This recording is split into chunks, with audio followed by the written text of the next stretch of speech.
Kumusta mga kasaliksik? Maniniwala ka ba kung sasabihin ko sa iyo na mayroong mga barko na sa sobrang kakaiba ay sigurado akong hindi mo akalaing totoo at kasalukuyang ginagamit na pala sa ating karagatan? Kaya mula sa pinakamabilis na barko sa lahat hanggang sa barko para sa mga hayop ay pag-usapan natin ang 10 pinakakakaibang barko sa ating planeta.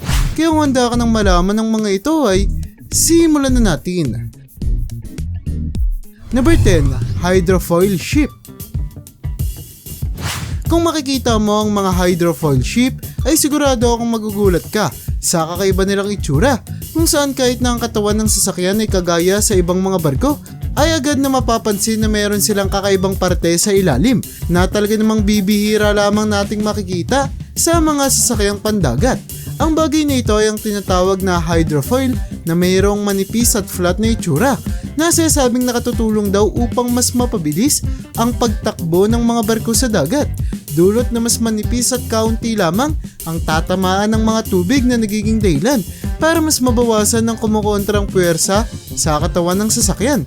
Sa kasamang palad ay bihira lamang tayong makakita ng mga barkong may hydrofoil, dulot na sinasabing mas mahal daw ang mga sasakyan na ito kumpara sa mga ordinaryong barko. Kung kaya't kahit na mas mapapabilis nito, ang paglalayag natin sa karagatan ay sadyang madalang lamang magkaroon ng ganitong binibentang barko sa merkado. Number 9, Ramform Titan. Hindi na bago sa ating kaalaman na sadyang napakaraming mga gampanin ang ginagawa ng mga barko kung saan hindi lamang pangingisda o bilang transportasyon ng kanilang silbi sa ating komunidad, kundi pati na rin magdala ng mga kagamitan at talaga namang eksperto ang barko na ito, na kung tawagin ay Ramform Titan, kung saan dahil sa kanyang dambuhalang sukat ay kinakaya niyang mag-deliver o mag-recover pa ng mga gamit sa dagat. Isa rin sa pinakamalapad na barko sa lahat ang Ramform Titan, kung kaya't hindi may tatanggi na meron siyang malakas at matibay na strukturang nakatutulong upang mas mapadami ang kanyang mabitbit at mahatak na mga gamit sa tubig. Number 8, Snowdrop Ship. Maniniwala ka ba kung sasabihin ko sa iyo na mayroong isang barko sa bansang England kung saan kahit na noong 1959 pa siya ginawa ay patuloy pa rin siyang ginagamit hanggang sa ngayon? Ito ay ang MV Snowdrop Ferry na mapapansing mayroong iba't ibang kulay at disenyo na talaga namang nakatutulong upang maagaw nito ang atensyon ng mga tao na pwedeng sumakay sa sasakyan upang malibot nila ang ilog ng Mersey sa England. Maraming beses na daw pinahinto ang pagpapatakbo sa Snowdrop, dulot na napaglulumaan na ang kanyang mga makina. Ngunit dahil tila ba naging paborito ng sasakyan na ito ng mga residente at turista sa lugar, ay kaysa itapon o pagtapya-tapyasin ang pyesa ng sasakyan, ay pinalitan na lamang ang mga luma nitong makina at ginawang bago upang makayanan pa rin itong mapatakbo at mapaandar hanggang sa kasalukuyan. Number 7, MY Yas. Kung nanaisin mong sumakay sa isang barko na talaga namang high-tech, ay sigurado akong nanaisin mong maranasang masakyan ang MY Yas Yacht, kung saan ang yate na ito na may haba na lagpas 140 metro ang haba ay mayroong mga napakagandang itsura at mga automatic na kagamitan na magsisigurong mag-e-enjoy ang hanggang 60 taong sasakay sa kanya. Taong 2011 nang ilabas ang MY Yas sa publiko, kung saan kahit nalagpas 1 dekada na ang lumipas matapos ang pagkakabuo dito ay hindi pa rin may tatanggi na isa ang barkong ito sa pinakakakaiba ngunit nakakamanghang sasakyang pandagat sa ating planeta. Number 6, Dockwise Vanguard. Alam mo ba na mayroong isang barko na mayroong silbi na maging parkingan o patungan ng iba pang mga dambuhalang barko? Ito ay ang Dockwise Vanguard na naglalayong buhatin at dalhin sa pampang ang mga barkong umaabot sa bigat na humigit kumulang 100,000 tonelada na nagpapakita lamang kung gaano ito kalakas at katibay. Kung kaya't kahit na hindi maaaring gamitin ang sasakyan para maging transportasyon ng mga tao, ay hindi pa rin may tatanggi na sadyang napakalaki ng kanyang natutulong pagdating sa mga aktibidad sa dagat. Dahil sa kadalasang mabibigat ang binubuhat ng barko na ito, ay nakadisenyo ang sasakyan upang kayanin na lumubog ng kaunti sa dagat, kung saan ginawang imposible ang pagpasok ng mga tubig sa kanyang makina na nakatutulong upang hindi ito masira matapos patungan ng isang dambuhala at mabigat na sasakyan. Number 5. Adriatic Jet. Kung makikita mo ang barko na ito na ginawa sa bansang France na kung tawagin ay Adriatic Jet, ay sigurado kung hindi mo may tatanggi na ang itsura ng sasakyan ay talaga namang naiiba kumpara sa ibang mga barko sa karagatan, kung saan sinasabi na minsan nang nakuha ng sasakyan na ito ang titulo sa pagiging isa sa pinakamalaking barko sa tubig.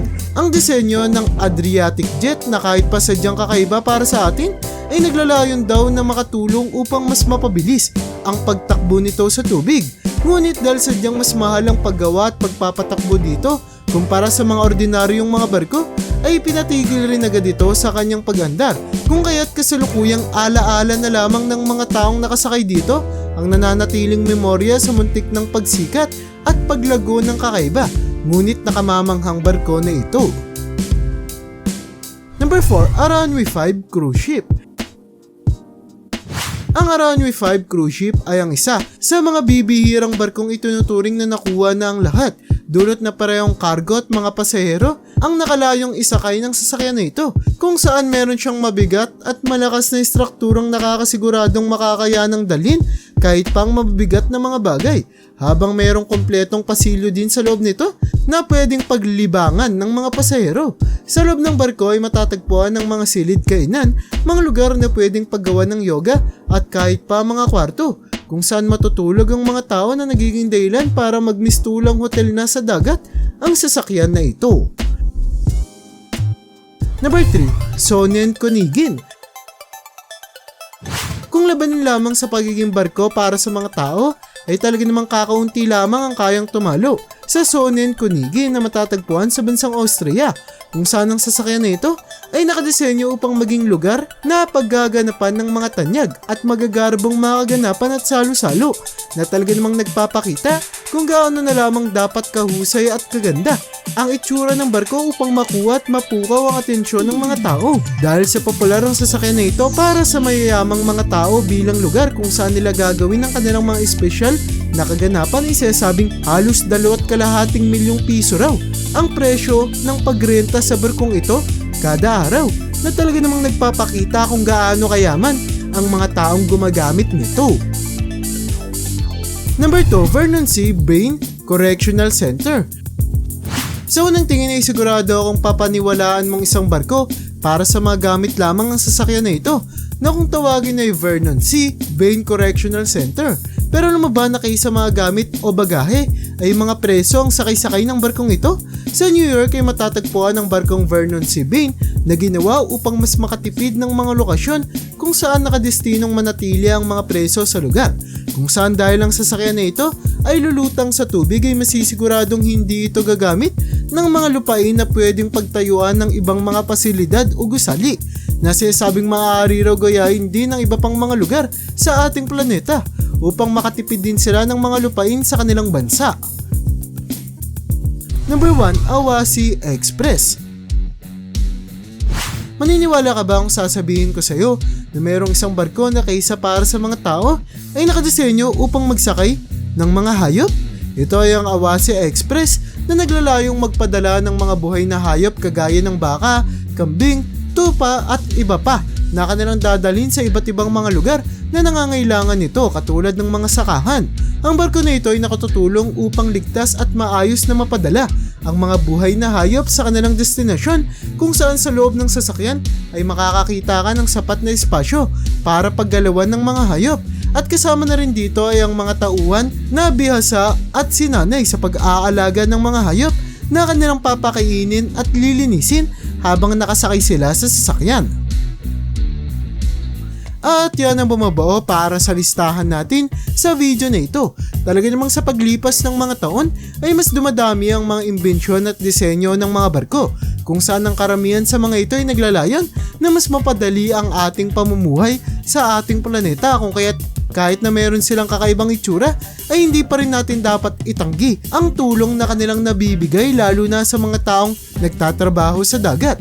Kaya para sa'yo, alin sa mga barkong ito ang gusto mong masakyan balang araw? I-comment mo naman yan sa baba. At hanggang dito na lang muna ang aking bahagi. Hanggang sa muli mga kasaliksik, Maraming salamat sa panonood. See you in my next vid.